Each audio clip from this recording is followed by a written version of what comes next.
उद्धव ठाकरे और राज ठाकरे अंततः एक दूसरे के साथ आ गए हैं। हालांकि अगर सूत्रों की माने तो ये कोई खुशी खुशी नहीं आए हैं दोनों, बल्कि ये मजबूरी में बनाया गया एक साथ है, क्योंकि दोनों भाई इस समय, चाहे उद्धव ठाकरे हो चाहे राज ठाकरे हो, दोनों अपने राजनीतिक अस्तित्व बचाने की लड़ाई लड़ रहे हैं। और जो नगर पंचायत के चुनाव हुए हैं पिछले दिनों, उसमें तो राज ठाकरे और उद्धव ठाकरे का पूरी तरह से सूपड़ा साफ हो गया है। और जो पिछले विधानसभा चुनाव में जो हालत उद्धव ठाकरे की और राज ठाकरे की है, उसके बाद तो ये पूरी तरह से हिले हुए हैं।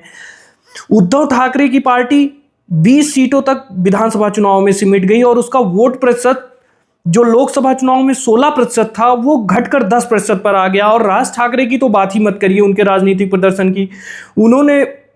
उनकी पार्टी के प्रत्याशियों के हार तो छोड़िए, वो मुहिम से अपने बेटे को भी चुनाव नहीं जिता सके।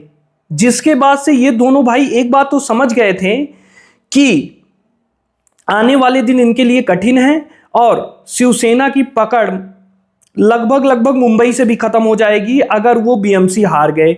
क्योंकि बीएमसी एक भारी भरकम बजट वाला एशिया का सबसे बड़ा म्युनिसिपल कॉरपोरेशन है, जिसके बजट के बराबर तो कई राज्यों के बजट नहीं होते हैं। और शिवसेना इस समय जो चल रही है, उसका पूरा स्रोत, उसकी आय का पूरा स्रोत, ये कोई छुपी बात नहीं है कि वो मुंबई नगर पालिका है।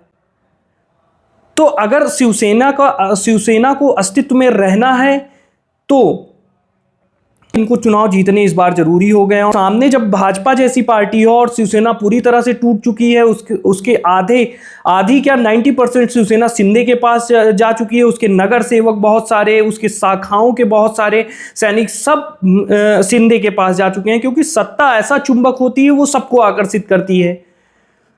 ठाकरे और राज ठाकरे के लिए ये चुनाव करो या मरो के हालात में है। तो अब पूरी तरह से उद्धव ठाकरे और राज ठाकरे मामू फैक्टर पर डिपेंड हो गए हैं। मामू फैक्टर में पहला है मराठी।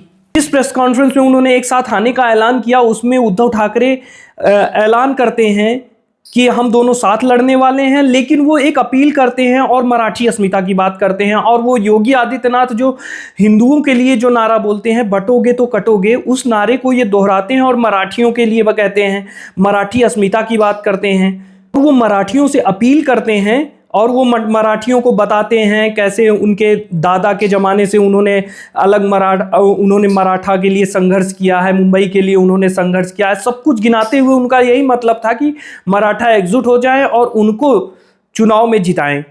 लेकिन क्या मराठा अब उस प्रकार से उनके साथ है जैसे पहले होता था? क्योंकि उद्धव ठाकरे लगातार अपना स्टैंड बदलते आ रहे हैं, कभी कांग्रेस के साथ जाते हैं, कभी एनसीपी के साथ भी रहते हैं। तो इस स्टैंड बदलने की वजह से क्या मराठी उनसे धीरे धीरे दूर होता जा रहा है? क्योंकि जब बाला साहब ठाकरे ने शिवसेना बनाई थी तो उसको उन्होंने धीरे धीरे से एक हिंदुत्ववादी पार्टी में बदल दिया था। मराठा और हिंदुत्व का कॉकटेल रहता था, जिसकी वजह से उनको इतनी सक्सेस मिली और शिवसेना अंत में हिंदुत्ववादी पार्टी बन गई।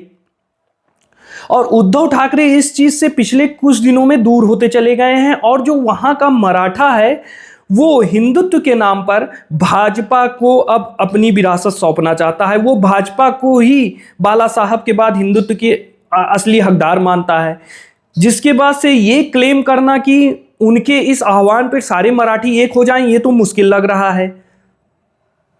और दूसरी तरफ है राज ठाकरे, वो मराठा की बात तो करते हैं, लेकिन उनका कोई अच्छा प्रदर्शन नहीं है। 2009 के चुनाव छोड़ दिए जाए तो उसके बाद उन्होंने कोई ऐसा प्रभावी प्रदर्शन नहीं किया है। सिर्फ उनकी पार्टी की छवि गुंडागर्दी, हिंदी भाषियों को मारना, वसूली, इन सब चीज़ों के लिए वो बदनाम रहेंगे। सत्य है, कड़वा है, लेकिन यही सत्य है। और फिर दूसरी बात, अब अगला फैक्टर मामू का है मुस्लिम। पिछले चुनाव में, लोकसभा चुनाव हो या विधानसभा चुनाव हो, कांग्रेस से गठबंधन होने के कारण, महाआघाड़ी का गठबंधन होने के कारण चुनाव में मुस्लिम बाहुल्य सीटों पे भी शिवसेना को काफी वोट मिले थे और मुसलमानों ने खुलकर समर्थन किया था। और उद्धव ठाकरे उदारवादी भी नजर आ रहे थे और वो मुस्लिमों के हित की भी बात कर रहे थे, जिसकी वजह से उनको विधानसभा चुनाव में और लोकसभा चुनाव में तो अच्छे खासे वोट मिले थे। लेकिन दूसरी तरफ है राज ठाकरे। राज ठाकरे की छवि अलग है, क्या मुस्लिम उनको स्वीकार करेगा ये तो आगे ही पता चलेगा। क्या राज ठाकरे अपने स्टैंड में बदलाव करेंगे ये भी उन पे डिपेंड करता है कि वो चुनाव जीतने के लिए क्या अपने स्टैंड में बदलाव करते हैं। लेकिन सबसे बड़ी बात है, जब उद्धव ठाकरे को मुसलमानों ने वोट दिया था तो कांग्रेस उनके साथ थी, लेकिन इस बार के चुनाव में कांग्रेस अलग चुनाव लड़ रही है और शिवसेना अलग चुनाव लड़ रही थी। और जो मुस्लिम मतदाता होता है उसका वोटिंग करने का पैटर्न होता है कि जो भाजपा को हराएगा वो उनको जिताएंगे, और कांग्रेस उनकी पहली, और जहां पे कांग्रेस मजबूत होती है कांग्रेस उनकी पहली पसंद होती है। तो क्या मुस्लिम मतदाता राज ठाकरे, उद्धव ठाकरे को तो एक्सेप्ट कर सकता है, क्या वो राज ठाकरे को भी एक्सेप्ट कर पाएगा? क्योंकि उनके बयान कुछ ऐसे रहे हैं। ये तो 16 तारीख को ही पता चलेगा। लेकिन कहीं उद्धव ठाकरे की ये हालात ना हो जाए कि माया मिली ना नाम, ना यहां के रहे ना वहां के रहे, ना कांग्रेस के साथ इन्होंने गठबंधन किया उसका ना इनको फायदा हो पाए, और उधर ये राज ठाकरे, क्योंकि राज ठाकरे इतना बड़ा फैक्टर नहीं है जितना बताया जा रहा है, क्योंकि लगातार वो चुनाव लड़ते आए हैं, फेल होते आए हैं, वो भी अपना स्टैंड बदलते रहते हैं। कभी वो शिंदे के लिए वोट मांगते हैं किन्हीं चुनाव में, किसी चुनाव में वो मोदी जी के साथ शिवाजी पार्क पहुंच जाते हैं। तो राज ठाकरे उतने प्रभावी अब नहीं रह गए हैं जितना कि भाजपा को टक्कर देने के लिए आवश्यकता होती है। तो ये तो वहां की जनता ही तय करेगी, जिसका इंतजार 16 तारीख तक आप सभी को करना पड़ेगा। जो भी महाराष्ट्र की राजनीति के बारे में जानते हो वो जरूर कमेंट करें और बताएं।